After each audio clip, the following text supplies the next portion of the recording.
ESPN is the number if you want to give us a call. ESPNradio1400.com is the website. We are streaming live, and our shows are all archived there.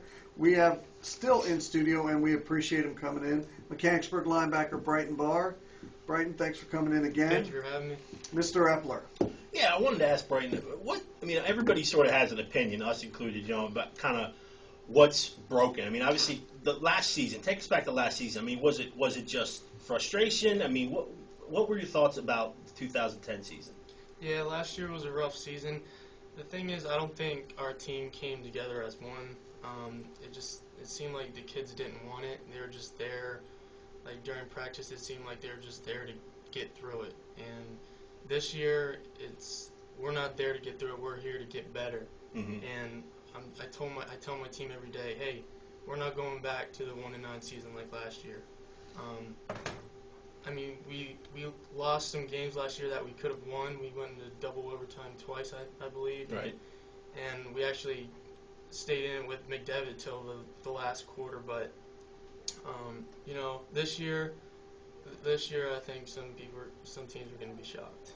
So obviously, I'm sure Coach Akel's put a lot of the responsibility, not only to lead on the field but off the field, on your shoulders. Is that something that, are you ever really, 100% comfortable in that role, or do you kind of learn? You're also learning that, how to deal with all of that too, because you not only have to worry about your position, mm-hmm. but you have to worry about everybody else in front of you too. Yeah, on and off the field, the coach tells us every day, you're not only representing on the field but off the field, you're representing Mechanicsburg football, and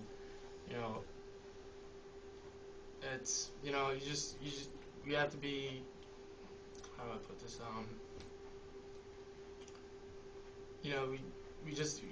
we just got to be pushing hard and working hard at practice every day, not only on the field but off the field, and it shows on the field our work ethic.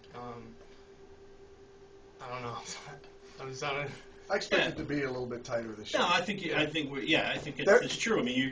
What you do in the off season and how you approach things, really help you on the field. Yeah. You could watch him play last year and know that they should have followed the way he played the game on the field and his work ethic off of it. Yeah. But the senior class just wanted to do its own thing. Yeah. Now it's his team. Right. And pick it up and follow me or get out. Right. Yeah. A lot of the kids have been coming.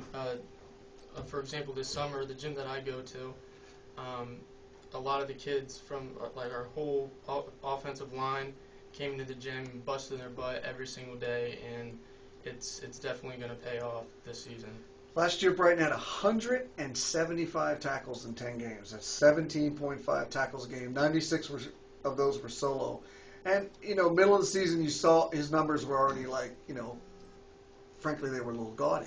Yes. And I'm thinking, were these numbers legit? So I did the McDevitt game. I did not talk to the guy who charts the tackles. I kept him on my own. Now, he had a really good game that day. So I'm chart my own tackles. I walk up after 3 quarters and I said, how many tackles do you have Bryton for? And he looks down and goes, 17. And I go, oh, okay, that's what I have.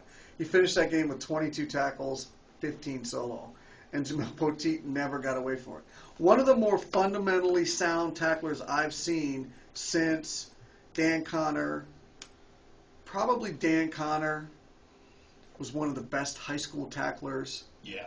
Puslesny, when him and Puslesny played against each other in that state final, they were the two most fundamentally sound tacklers I'd seen.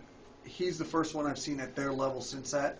My question for you, Bryton, is who taught you to tackle, and did they teach you the old school method of head, shoulders, wrap up, takedown? Because it's not, you don't hit people. You know what I mean? You don't hit people. You don't come flying in and necessarily hit them. Mm-hmm. You get to them because he has great east-west speed, and then you tackle them. So who taught you to tackle, and was it something you were just always fundamentally sound at? One name that comes to mind, Coach Bathon. He lives right next door to me, and it was really funny in pony football.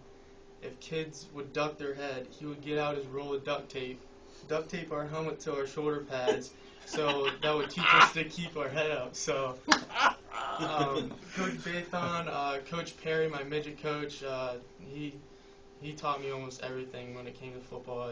He's definitely one of the coaches that comes to mind. How much do you bench press? I don't really max, but I could probably put 225 up for 18 times. The East-West speed. The only reason I feel he probably wasn't a more sought-after quote-unquote recruit was the fact that there's a ceiling for the middle linebacker, and he's 6 foot, not 6'2". Right. But we both watched his highlight tape. We both watched him play. The East-West speed is what will make him effective. That was at one of the next things I level. wanted to ask is throughout your recruiting trail, has anybody talked to you about maybe making him like a hero back or maybe sliding you know, I mean, obviously you can play outside linebacker, that's no problem, you know, but maybe sliding into a free safety role or something like that. Yeah, people have mentioned that to me because they say I'm not the tallest guy and I'm not the fastest guy either, but my lateral speed's fast. But yeah, people have mentioned that to me to become like a safety. So He's going to Penn State. Yes, he is. He's going to take a preferred walk-on and go to Penn State. Bryton, thanks so much for joining us. We Thank you for appreciate having it. me. Yeah, thanks, Good Brian. luck to the Wildcats this year. When we come back, we're going to do a little